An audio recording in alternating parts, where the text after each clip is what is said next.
भी अदम एतमाद की तहरीक की बातें हो रही है।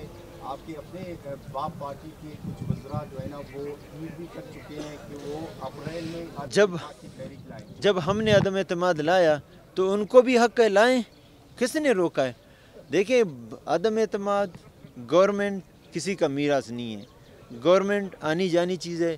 जिस दिन तक आपके नुमाइंदों, आपके MPs का एतमाद आपके पास है, आप उस दिन ये अदम एतमाद के चक्करों में हम नहीं पड़ेंगे, न तनकीद बराए तनकीद में पड़ेंगे, न हम स्टेटमेंट देंगे, न हम इन चीज़ों में।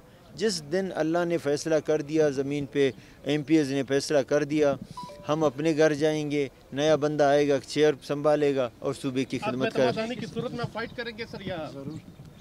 देखिए, जो भी आता है अदम एतमाद आता है, हम समझते हैं कि अगर मैं समझता हूँ कि मेरे जिन्होंने मुझे, एक तो अल्लाह ने, फिर नीचे मेरे MPs ने मुझे ये ज़िम्मेदारी, ये इम्तिहान मेरे सर पे डाला है कि बलूचिस्तान की आवाम की खिदमत करें और उसकी बेहतरी के लिए, उसके वसाइल की दिफा के लिए। और जब तक इनका एतमाद है मैं फ़ाइट करता रहूँगा। जब इनका एतमाद नहीं रहेगा तो फिर मैं एक सिंगल MP हूँ, मैं भी साइड पे हो जाऊँगा, कोई मसला नहीं।